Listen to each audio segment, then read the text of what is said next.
To everyone who comes across this video, I will reveal myself in time because I would like for you to focus on my content rather than how I look. What you are about to watch is extremely important. I am getting justice for an injustice done, not only for myself, but for many others.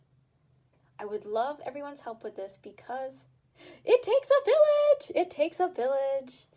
It takes a village! There will be parts of this video, especially in the very beginning, that will be hard to listen to on all sides, and it's a strong possibility that you will have an emotional response. I wanted that to be stated so that people are aware. If this is the case for you, that is completely normal and is okay. Please hit pause, grab some water, take a break, and come back to my video. Even when things are hard to hear, we have to learn how to listen and not shut down. There are many components to this that I will break down. I am a shadow work expert, and I pick up on connections and patterns differently from other people because I don't tend to stay on the surface of things. I pick up on the underneath. So yes, this video is about Bank of America closing 2 of my credit cards in June of 2020. But it's about so much more than that. I have 2 videos that I would like for you to watch in order. This video, Bank of America, which is part 1, and my experience with unemployment and PUA, which is part 2. I will reveal myself towards the end of the unemployment video. I ask that you don't skip ahead, please and thank you, because you will miss vital information. And you know, like they say, good things come to those who wait. You are getting a glimpse into how I see and interpret things. So I ask for you to remain curious and open.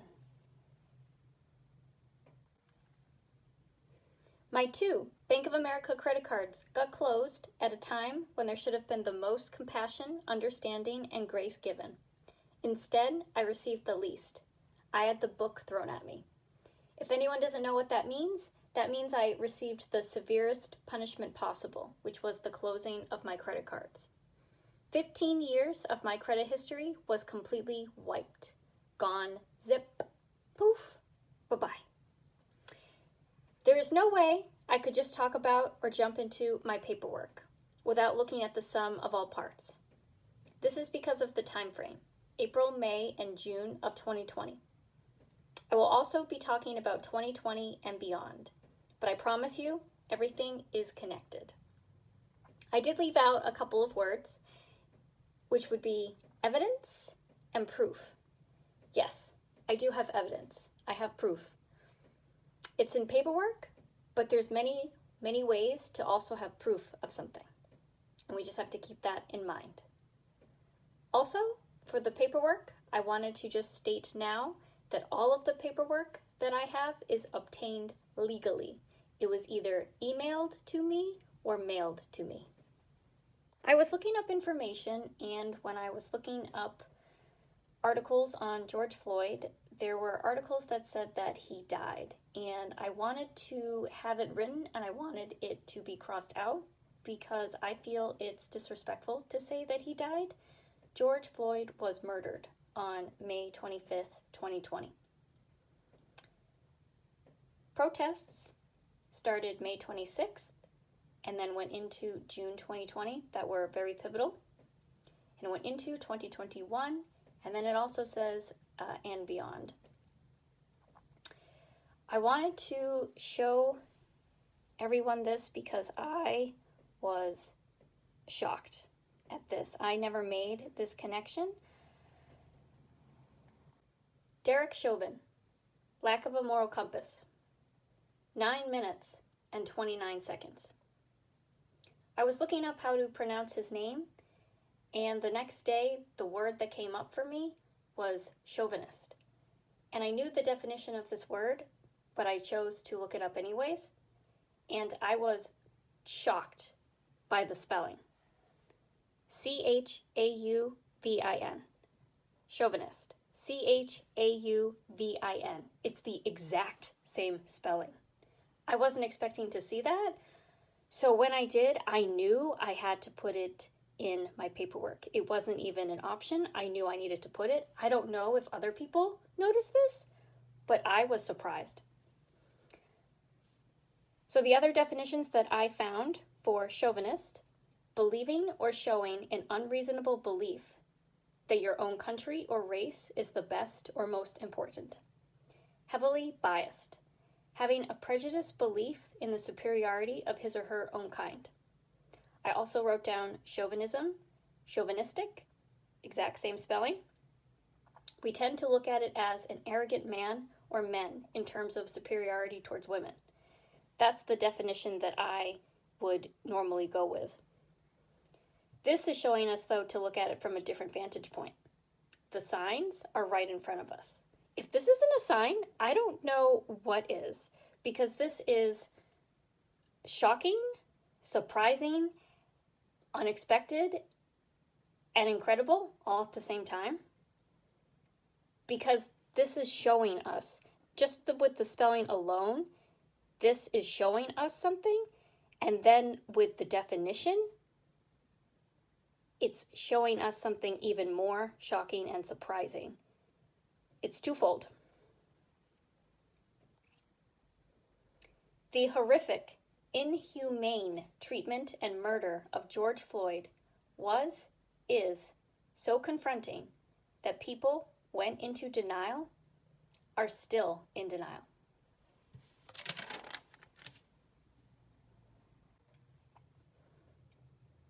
We can't keep being in denial about this anymore. We can't keep burying this racism and then have a new cause to go after. This is our pattern. We talk about racism, we hope we made some progress, and then we charge at a new cause. Every time we charge at a new cause, racism gets pushed down. I wanted to say that this is my original paper that I wrote, and I had written other papers too that I was going to include, and then I said to myself, this video is going to be too long, so I went with the original paper that I had, and I have to say, I will admit, I was nervous to put the communities down, not because I didn't know how important it is. I knew it was incredibly important. I myself was just nervous to have them down, and this is how it shows. This is how you can tell when a higher power is also helping you with things. There's more to things than meet the eye. I rewrote this paper like 5 times, and I wasn't including the communities, and every time I was messing up. Every time I messed up and I got to a point and I wrote something down and then I messed it up, and I knew that a higher power, like something bigger than me, was telling me, keep your original piece of paper, keep what you wrote, and keep the communities. And so I went, okay, I'm gonna do it. Not just because I didn't want to offend anyone, but I also know it's incredibly, incredibly powerful and important for people to see their community written. It's the Black community, the Asian community, the Indigenous community, the Latin community, the white community, the Indian community, the Middle Eastern community. And if you're wondering about the Latin community, I myself was going to write Hispanic community, and the same way when chauvinist came up for me, the word that came up was Latin. So I realized that this community probably wants to be called the Latin community instead of the Hispanic community, so that's why I wrote Latin community. If anyone would like to know, that is why. That is why. So I got help. I got help from something bigger than me with that one, and I am glad. Glad and happy. The way I wrote the communities, there wasn't a particular order. I did put one community down in a specific place on purpose, but otherwise there is no particular order. And I did realize that up here it spells out, if you take the first letters, bail. And I'm addressing this now in case people are like, oh, it says bail, it says bail. What does that mean? What does that mean? Well, I would say don't stay on the surface of it. Look up the definition, but look at something that isn't the standard definition. All right, I want to get into Black Lives Matter and All Lives Matter. I know Black Lives Matter has been established before 2020, and so has All Lives Matter. With that being said, I want to talk about my interpretation of the two. Black Lives Matter came out because of the murder of George Floyd, and All Lives Matter was the direct response. It felt like denial had set in with All Lives Matter, which is why I put All Lives Matter equals denial, because it happened too quickly. It happened very, very fast. Too fast, if you ask me. When you have denial, this is with anyone, there's a barrier, there's a block. You're not facing something. And when you're not facing something, it prevents you from getting to the root of the cause, the root of the problem. And if you can't get to the root, then you can't get to the solution. When denial is at play, you are staying on the surface. It's the only option because you're not allowing yourself to get to the treasure. The treasure is further down, which is the root and it's the solution. It's both. Twofold. See? Already twofold. All Lives Matter also came out because of the shame. And what's the shame? The inhumane treatment and murder of George Floyd. That's very confronting. This was confronting because we all got to see this. It's different when you read something and then versus when you see something. It was horrible to see this. And so that's also very confronting. And so when something is too confronting, denial comes into play because it's the barrier from dealing with the reality of something.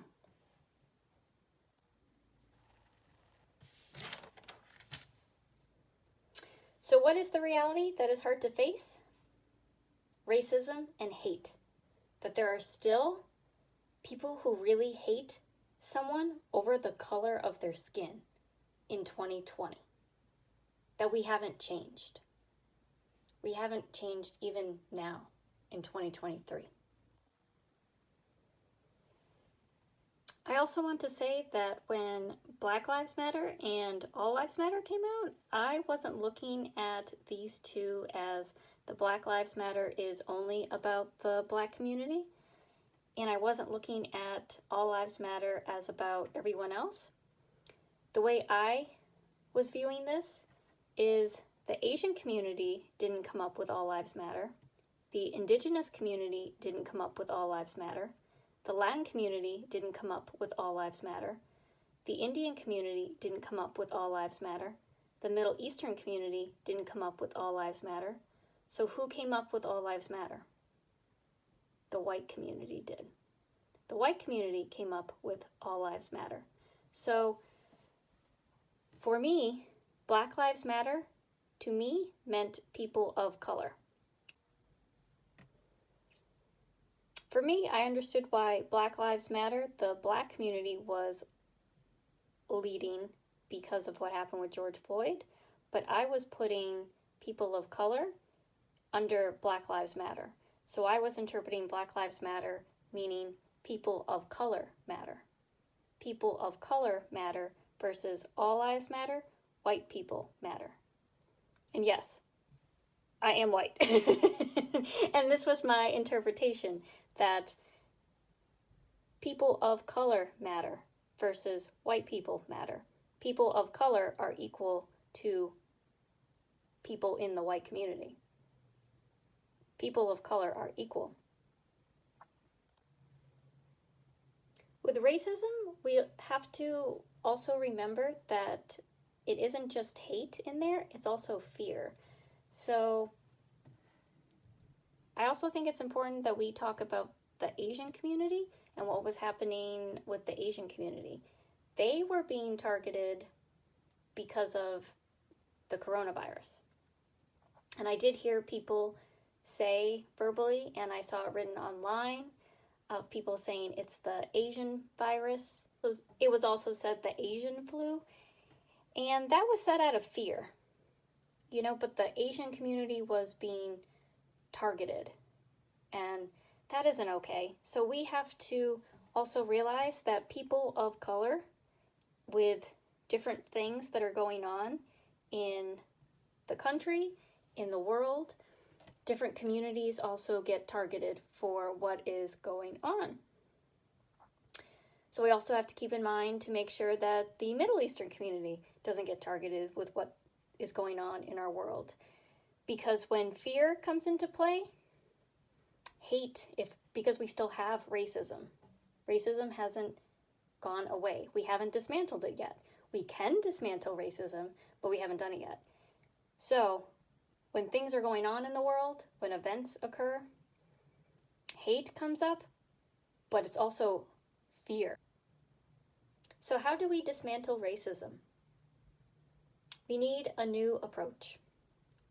The approach that has been done over and over again is people of color have been trying to get through to the white community that people of color are equal to the white community, and people of color have been trying their best.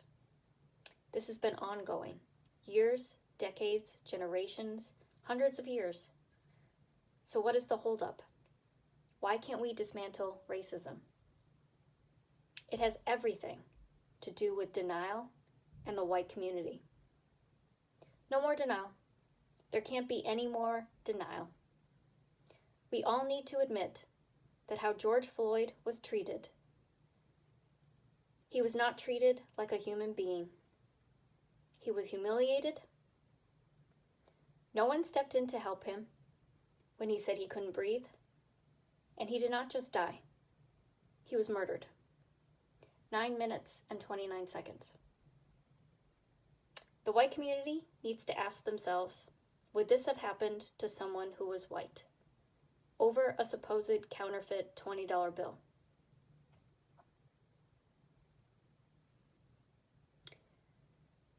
This can't just be people of color's pain anymore. We can't keep letting people of color carry this. This is our pain too. The white community.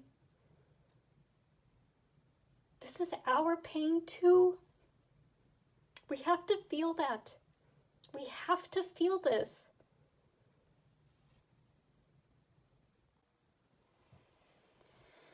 Whew.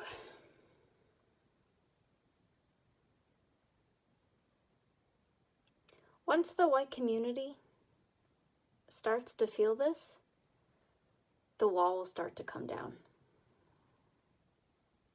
I believe that. What else does the white community need to do? The white community as a whole needs to learn how to let go of superiority and maintaining of control. There is fear there, though.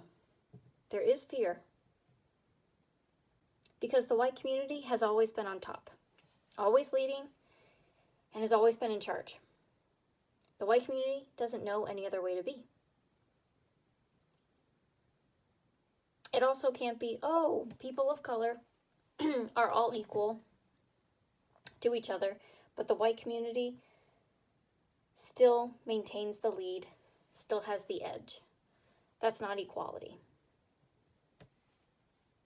And yes, I do think that there is shame within the white community as a whole to know that there still is hate, that there are still people who hate, like that we haven't gone past that. It is heartbreaking to know that we haven't gone past that yet. But this is how we get past this. We can dismantle racism. We can do this. Like, we actually can. We can do this, but we have to have a new approach. And it does have to be more so from the white community, because the white community has been the one that has been the lead, is leading. So it has to be the white community who also leads this in a different way. Which also means that the white community as a whole does need to be open to hearing about white privilege more. That will go a long way, and it will help. It absolutely 1,000% will help. I myself wish that I had learned about white privilege earlier than I did. I also wanted to talk about something important that happened after the murder of George Floyd, and that was my friends of color were talking to me about people that they knew from the white community, either that they were friends with, they were coworkers with, acquaintances with. There were some people that were coming up to people of color and asking why what happened to George Floyd happened. And some people were confused and they thought that racism had gone away and were looking for answers from people of color.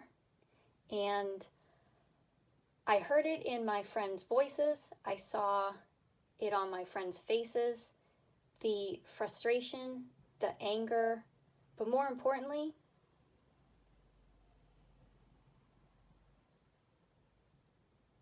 it was the pain. It was the pain of, how do people not understand this? How do you not understand that racism has not gone away, that we haven't dismantled this? How do you not understand why the murder of George Floyd happened? How do you not understand these things? These are the frustrations of people of color with the white community. And it's telling, and it shows for anyone in the white community who went up to a person of color and asked these questions. That isn't okay. And it also isn't people of color's jobs to be educating the white community about racism. It's the white community's job now that needs to learn, become open and more educated on racism and white privilege. Now I'm going to get to the war on woke. I wrote it like that, and it is about denial. I wrote it this way because I was alarmed when I heard about there were people who were trying to change the history books, saying that slavery was beneficial for the Black community, that they were learning things, and that the white community was trying to help the Black community learn different skills. I myself never learned such a thing growing up, and I've never heard that. Never ever heard that. We can't now, in 2020 and beyond, even remotely try to put that in history books. We can't. That's blasphemy. That's blasphemous. We can't do that. But why? So why is this occurring? This is occurring because of denial. So I'm going to talk about a couple of things, and you'll be able to see the difference, because there is, with denial, there is shame, but there isn't always shame. You have to use your discernment to figure out when shame is there and when it's not. So with trying to change the history books to make it seem that slavery wasn't as bad, as horrific, as inhumane as it was, that's coming from the white community. And it's coming because of the shame of what happened with George Floyd, the murder of George Floyd. It's easier to change the history books than it is to dismantle racism, and that's also what was happening. This next one is probably going to surprise you in a twofold way. This one. The reversal of decisions in the court, legal judicial system. This is about denial. In 2022, Roe v. Wade was overturned, and many people were shocked by this. Looking at the overturning in a deeper way, it has everything to do with the protests of Black Lives Matter, because it was making an impact. Even though there are other communities that are part of the Supreme Court, this was about superiority and maintaining of control. I also wrote down assertion of control. We have to go back to the word chauvinist, chauvinism, chauvinistic. Arrogant man or men in terms of superiority towards women. The signs are right in front of us. Right in front of us.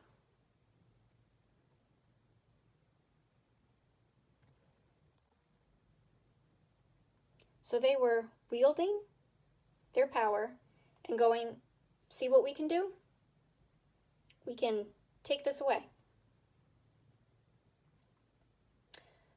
And Roe versus Wade has been around for 49 years. And then they just took it away. Just poof, gone, just like that. I also wrote down under chauvinist, heavily biased. The decision to overturn Roe versus Wade was biased. It was not made in an impartial way. Therefore, Roe versus Wade needs to go back to the way it was. We need to overturn the overturn. In other words, we need to reverse the decision that was made in 2022. It was more about asserting control than anything else. Learning how to be fair and impartial and seeing both sides and all sides to something is a skill. We have to work at it. It does not come automatically to the majority of people. Select few people can do this naturally. Otherwise, you have to build this skill. We also still need affirmative action because we still have racism around. If we were all equal, we wouldn't need affirmative action, but since we haven't dismantled racism, we still need affirmative action. And that was taken away because there's been an altering of affirmative action since 2020. That is because of superiority and maintaining of control. So affirmative action also needs to go back how it was.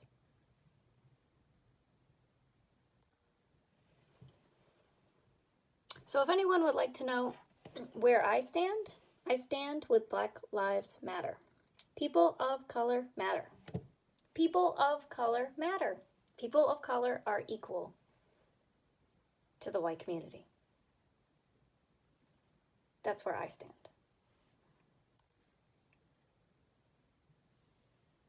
All right.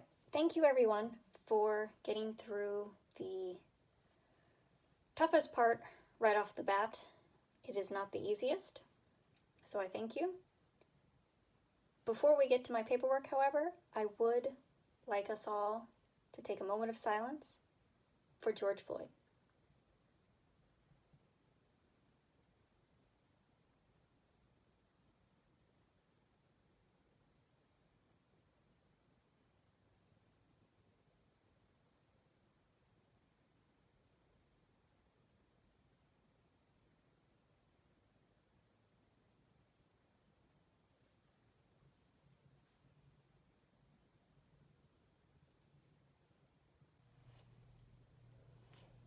This is my paperwork slash my evidence with Bank of America. So these are my two credit cards. Bank of America Rewards credit card ending in 7460, and I was a card holder since 2005.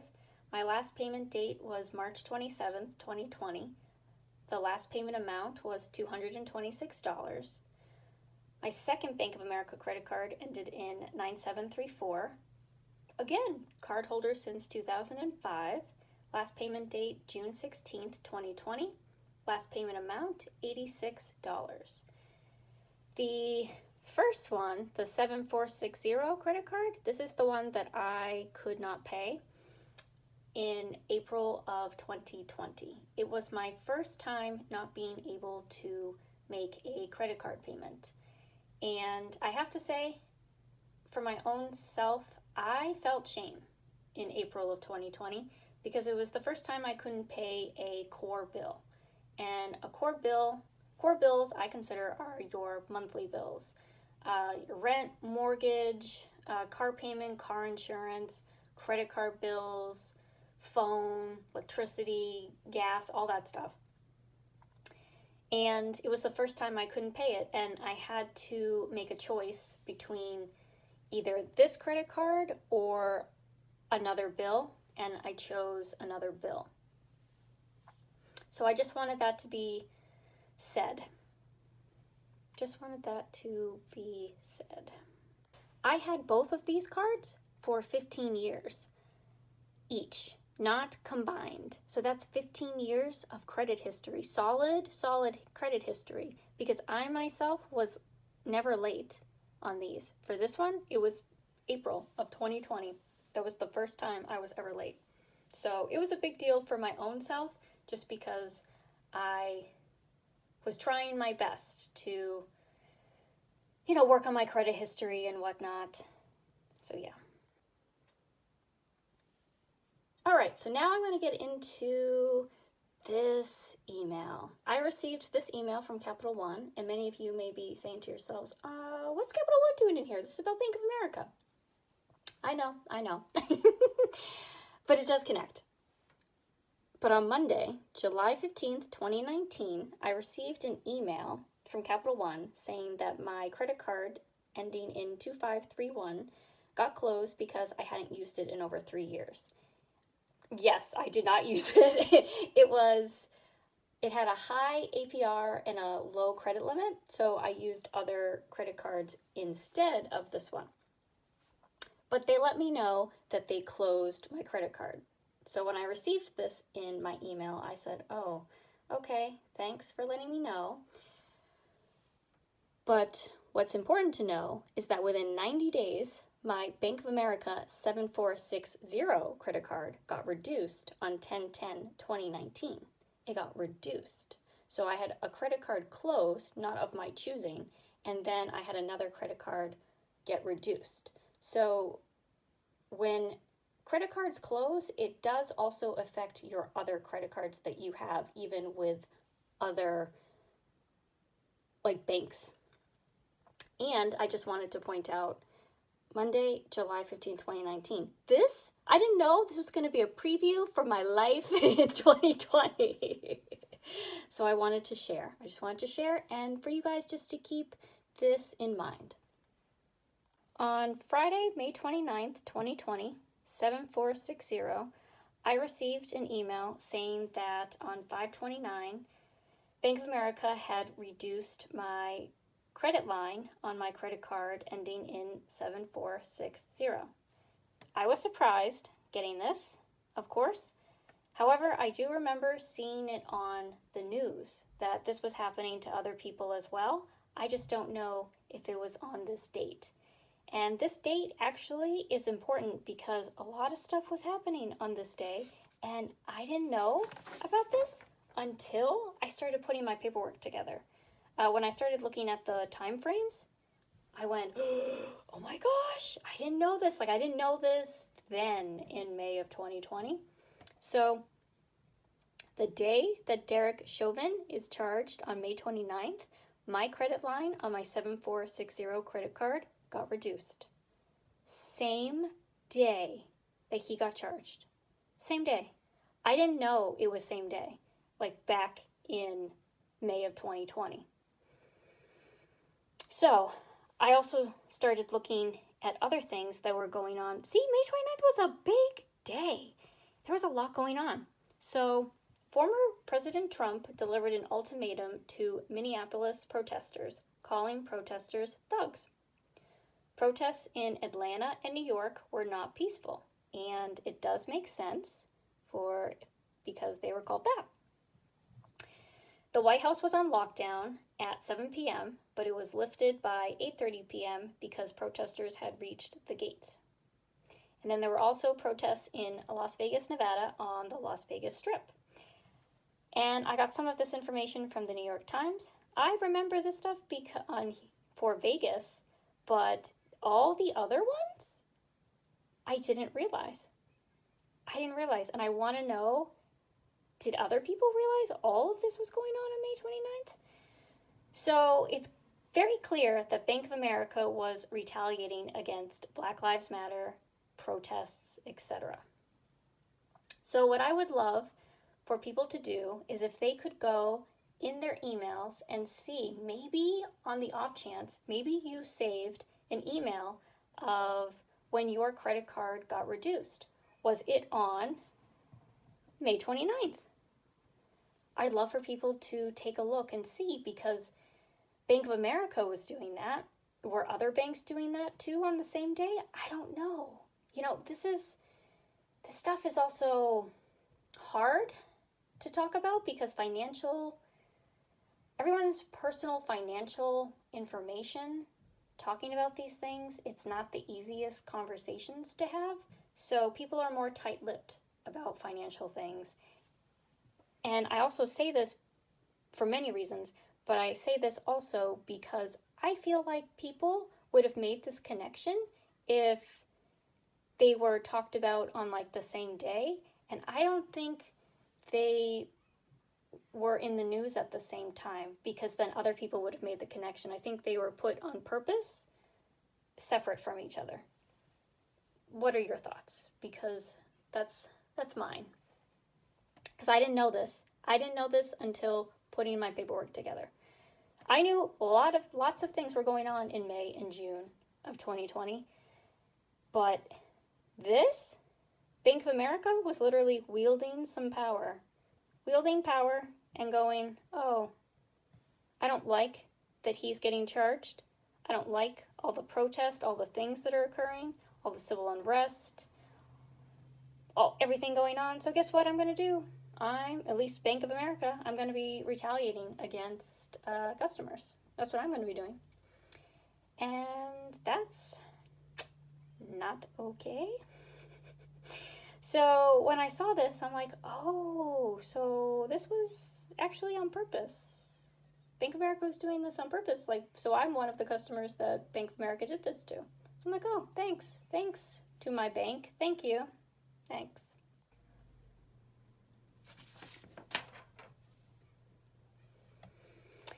This is dated on June 25th, 2020, about my credit card ending in 9734. Bank of America mailed this to me.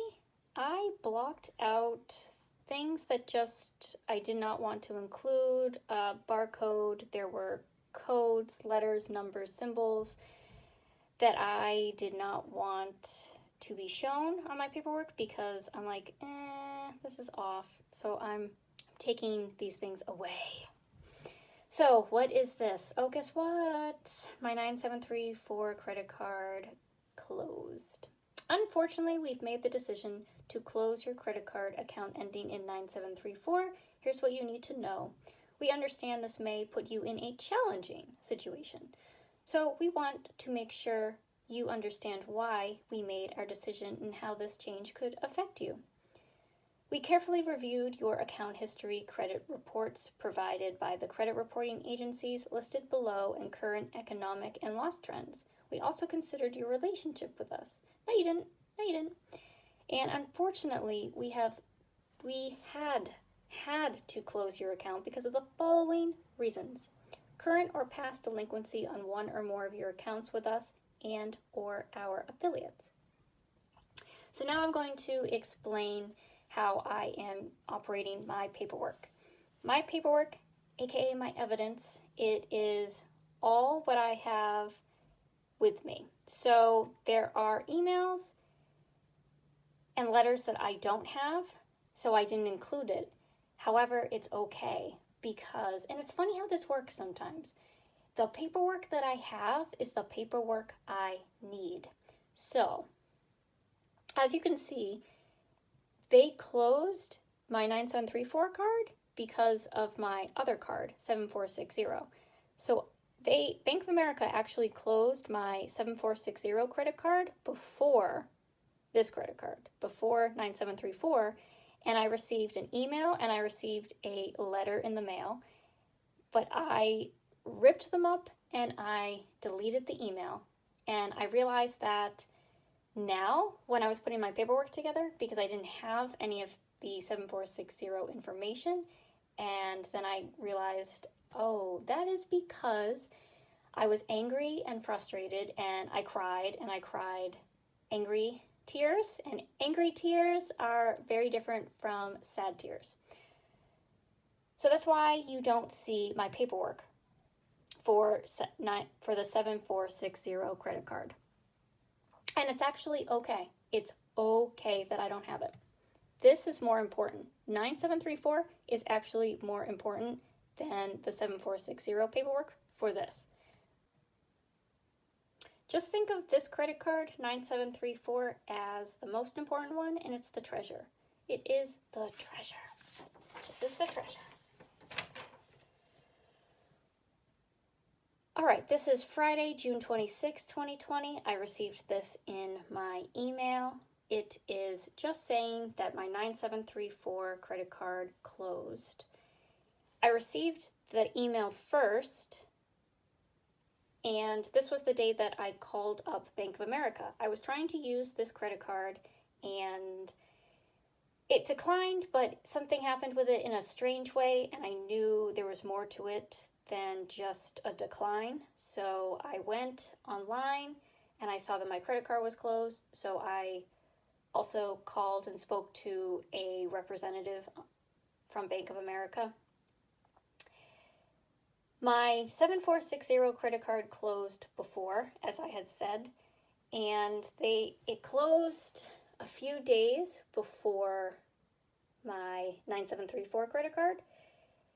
And I was confused about the whole thing, shocked to the system, because I thought my 7460 credit card was in deferral. So this was unexpected. And then this was even more unexpected because this one I was still paying on.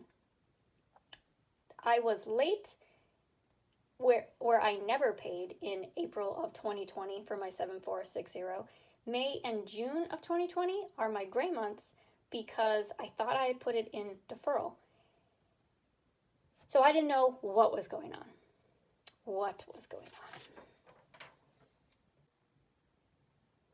This is dated Friday, June 26, 2020. This is an email that I received. We received your credit card payment deferral request. It doesn't say which credit card it is for. Isn't that funny? I'm going to talk about, this was the day that I called up and I spoke to a representative from Bank of America. I told the woman that I thought I had put my 7460 credit card in deferral. So I was surprised that it closed, and that my other card, 9734, I had never been late on, so I didn't know why it closed. And she didn't seem fazed by any of it. And she told me that she would try to get the 9734 credit card opened because it would be easier than the 7460. And she said she'd have to send my information higher up than her to have someone else open up my credit cards. And I thought to myself, surely this is going to get fixed. Whatever this is a mistake. I don't know what's going on, but I've been a Bank of America member for such a long time, and I've never been late on my cards, and then I was late in April of 2020. So I thought to myself, what is going on? This doesn't make any sort of sense. And I could tell that the woman did not have my credit card information in front of her because she wasn't believing me that I wasn't late on one of my credit cards. So I asked for something that was incredibly important, and I will share that with you later. But my phone call didn't really help. It wasn't exactly the most helpful. However, if Bank of America has the phone call recorded, it doesn't bother me because I was polite. I said that I thought that my credit card was in deferral, the 7460, and I didn't know what was going on. So I don't know what was happening. However, this woman wasn't trying to really help me, and it was telling that she was just like, yeah.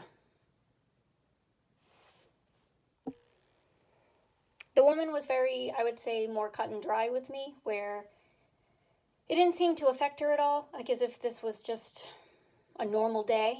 And closing someone's credit cards is a big deal. I don't know what's going on here, but like that's a big deal. That means my whole credit history for that one card is completely gone. And guess what? That's 2 credit cards that are just completely gone. So I received this that day. This is the next part of it, and it says your account payment is currently 150 days or more past due. It's not eligible for a payment deferral. So mine was not, so I was eligible for a payment deferral. Okay, what do we have? What do we have?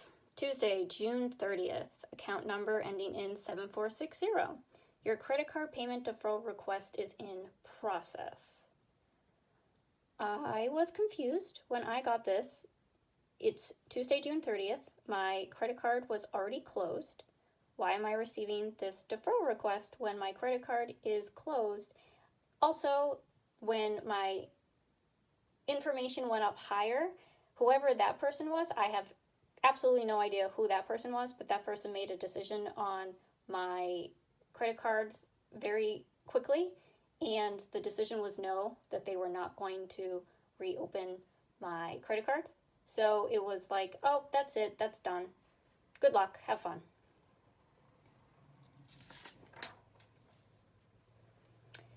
This is very confusing. Tuesday, June 30th, same date. This is email. Both of these are emailed to me. Payment deferral request for my 9734 card. This confused me. It confused me when, at the time in 2020, and it confused me when I was looking at my paperwork this year, because I said to myself, I didn't put my 9734 credit card in deferral, but it looks like I did. And I don't know what's up with this, but I didn't put this credit card in deferral. That's the second page of it. See all the stuff I had to block out? There's a lot going on in our paperwork that we need to learn about. Okay, this is Friday, July 24th, 2020. Account number ending in 7460. I got this in my email.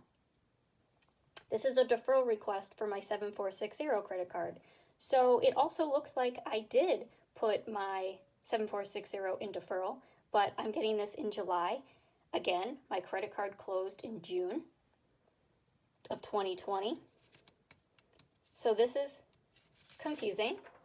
But again, if my card is in deferral, well then why did it close? Friday, July 24th, same, except this one is for my 9734 credit card. Again, I am saying to you, I did not put this credit card in deferral. However, it looks like I did. And I bet many of you are thinking to yourselves, maybe you should just be honest and just say that like you couldn't pay both of your credit cards, right? That's what it looks like. It looks like I can't pay. Sorry, I have to get a drink of water. It looks like I couldn't pay both of my credit cards on time. And you guys are probably thinking to yourselves, maybe you just need to own that. It's okay that you couldn't pay both and you put them both in deferral. But paperwork is showing that you put this card in deferral. And then you have me saying, only my word, that I didn't put this credit card in deferral at all. I was paying this one. I was never late on this credit card. 9734, I was never late. 7460, I was late. In April. I did not pay in April. May and June were my gray months for that, because I also applied for PUA and UI in May 22nd, 2020. So I had a lot going on in May, and I thought to myself, okay, but it looks like I put myself in deferral, but I never put this credit card in deferral. And this paperwork was bothering me because this is very confusing and I didn't do this, but it looks like I did. And the paperwork makes it look like I did. So I wrote this on the back. The deferral request makes it look like my 9734 credit card is late. That's what it makes this look like. This was mailed to me on June 22nd, 2020 for my account 7460. It's letting me know that my total payment due is $258 as of June 22nd. So when I received this, I went, oh, okay. Thanks for letting me know. And then I received an e-bill on Friday, July 24th, 2020. 7460 is the account. And I owe $993 on August 20th, 2020. And if you add up $258 times 2 times 3 times 4, none of it equates to $993. So it is strange having two conflicting amounts of how much I'm supposed to owe Bank of America. See how everything's very conflicting?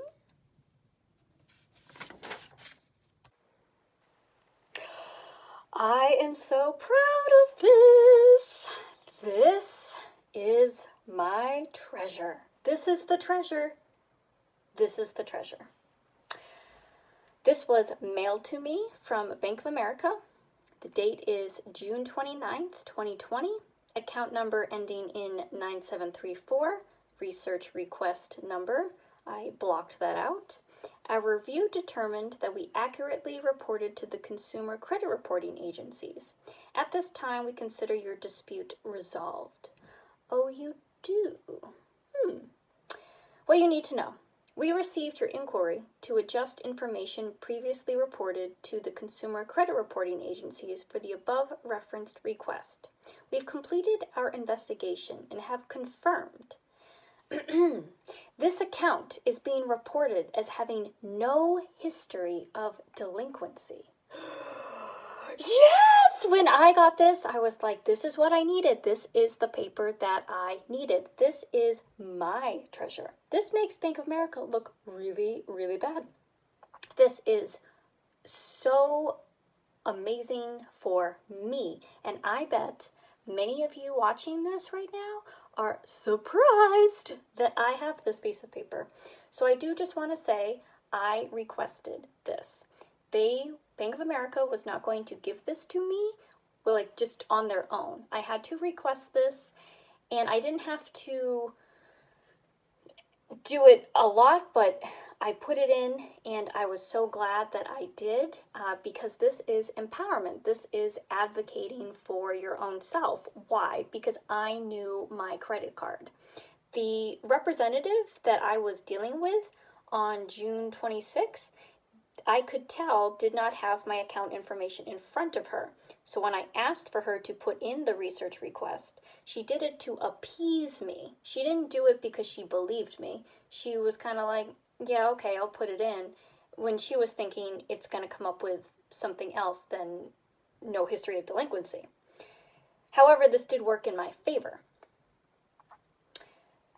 So this is the treasure. The treasure. And this is proof that I have information on my 9734 credit card. If I didn't advocate for myself and ask for this, I wouldn't have this piece of paper, and so you wouldn't have any proof to go off of what I'm saying about this card. You would have the proof of the deferrals, but you wouldn't have this.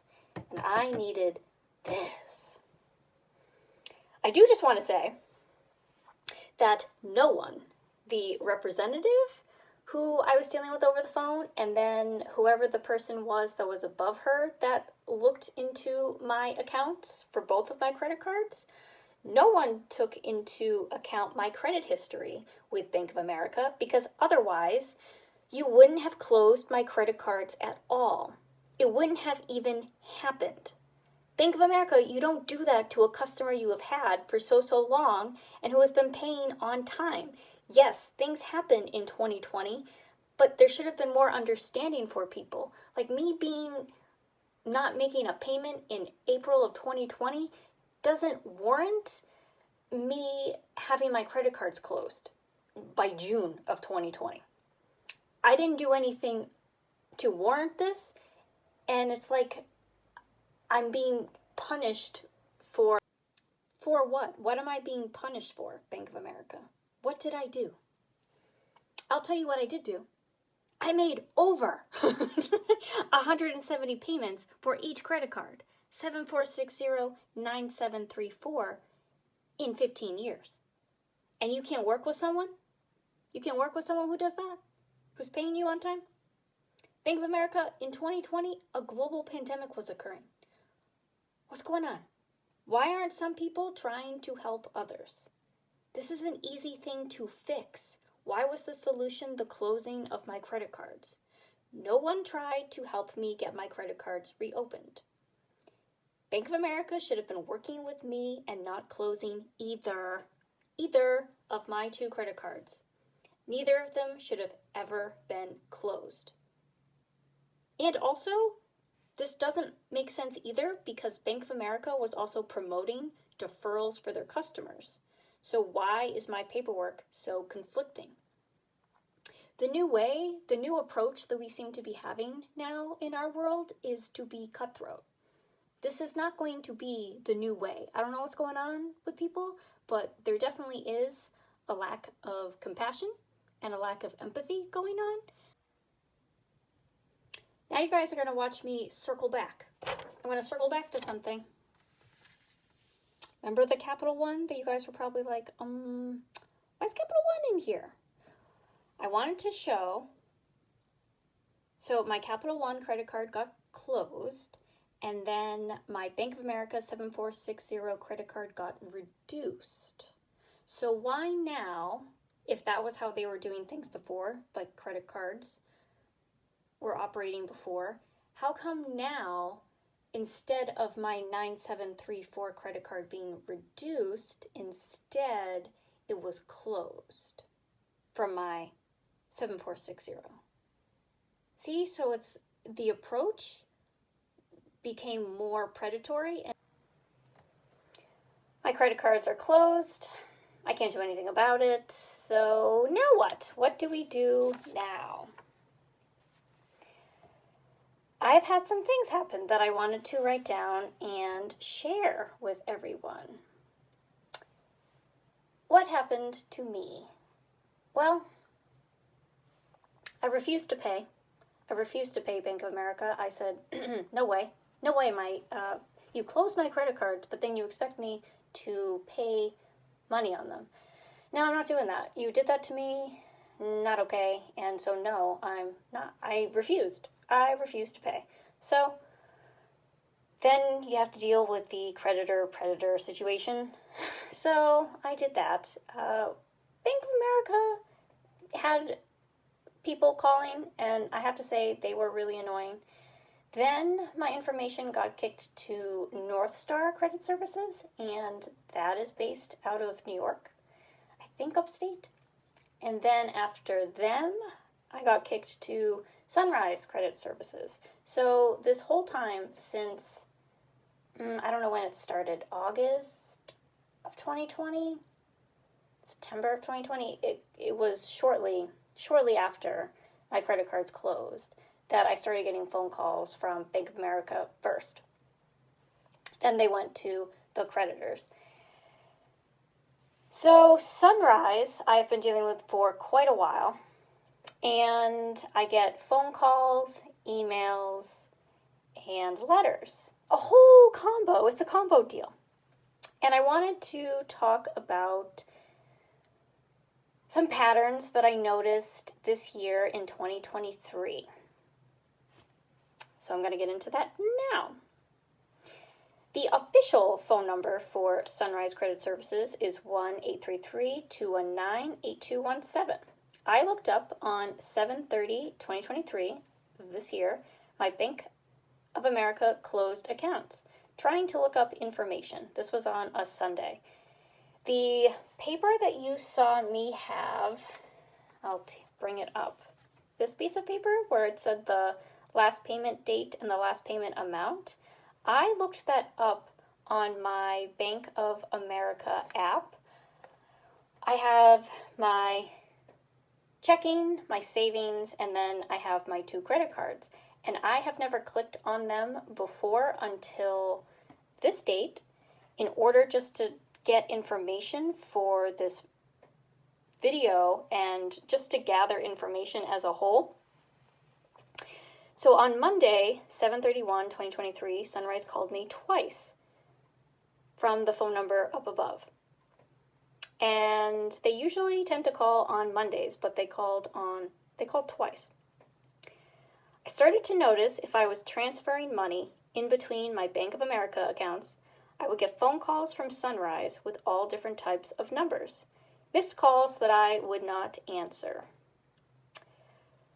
In 2023, this year, I became more of a gig worker where I didn't have a job that I was consistently getting paychecks bi-weekly or weekly. So I was able to notice different patterns. If I was transferring money from my savings to my checking, I would get a phone call from Sunrise. If I was depositing money into my checking, I would get a phone call from Sunrise. I think Sunrise was also switching up tactics. I would look up phone numbers that didn't leave voicemails on my cell phone, and I would find out the majority of the time it was from Sunrise. When I would look up a phone number, I would get a missed call from Sunrise. I would put the phone number in Google. So I would get a missed call. I'd plug the phone number into Google to see who it was, and it would be from Sunrise. That didn't bother me. What was telling is that later that day, I would get another phone call from Sunrise. So Sunrise was paying attention to what I was Googling. The window of things was getting smaller. And so that's how I was able to see things in a different way. Also, this is important. This was an important day for me for things. On 8/7/2023, I knew enough not to put Bank of America closed credit cards during 2020 in Google. From what was happening up here, it was like, do not put that in Google. Instead, on Google, what popped up was making the/a decision on closing a credit card or cards.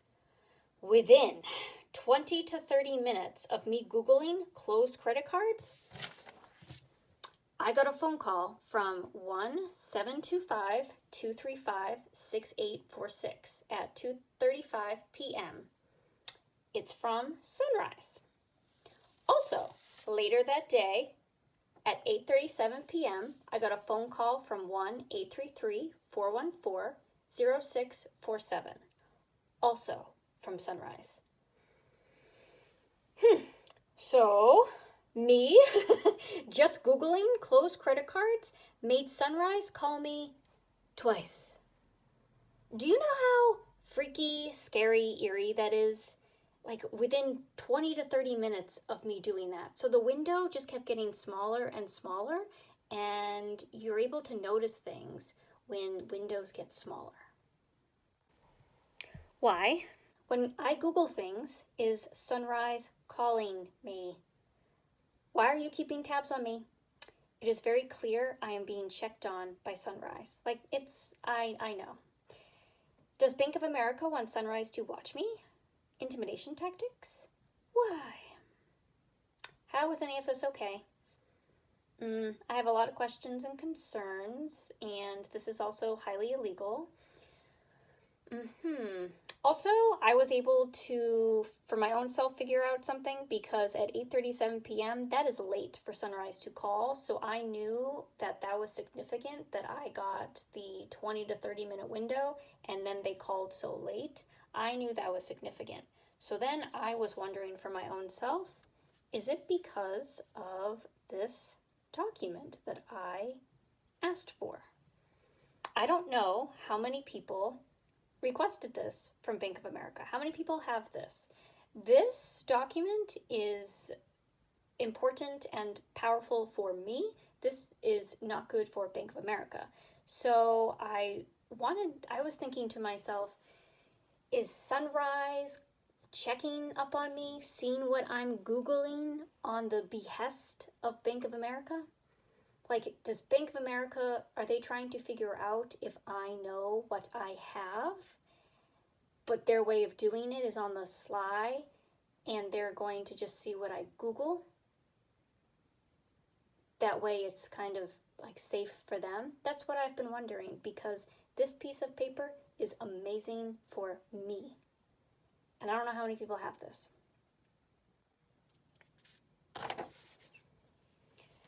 Do you see how shady this is?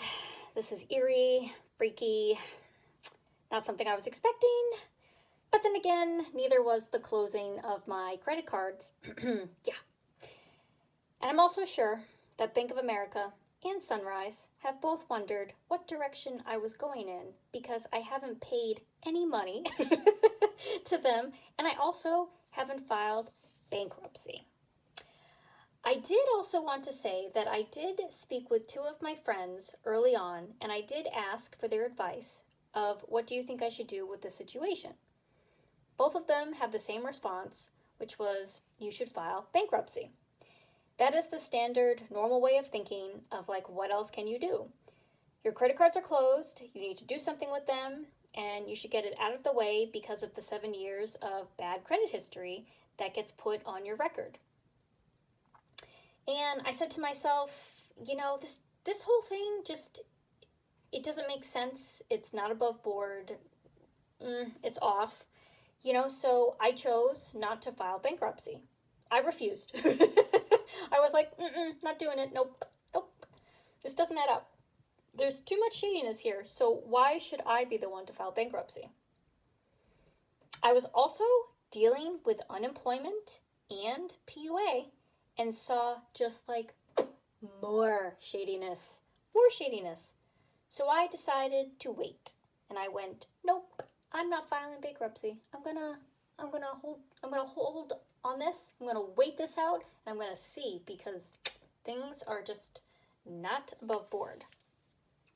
I did also want to say that as a general whole, like, talking about financial issues and debts is incredibly hard for the majority of people.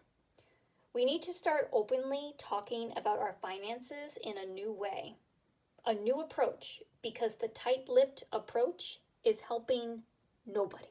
This is helping no one. I want to know how many people did this happen to, because I don't think I'm the only person that this happened to. I really don't. How many people did this happen to? Closing of credit cards in 2020. What about in 2021, 2022? What about this year? Did people file bankruptcy? I know this happened to me. I don't know if it happened to others. But I'm not thinking I'm the only one. I never thought I was the only one, even in 2020. I was hoping, praying, wishing that someone would talk about this, because I didn't expect to be the one to talk about it first. I didn't expect to be the one exposing it. And imagine also being the one to expose this when you don't want to be the one to expose this. Imagine having that pressure. But I'm like, I know I need to talk about it. And it hasn't been in the news, because this would be in the news. This is a big deal. So this is the underbelly. This is the underneath stuff that no one's talking about. So I myself have been wondering, have people just been filing bankruptcy and then, just having to try to go on? But that's no way to live. I mean, this is the way this is operating, and maybe this will also help people to understand that, like, it's okay to have shame. Like, I had shame when I couldn't pay in April of 2020. I had shame that came up. But now you know, just from my stuff alone, that Bank of America had their own agenda.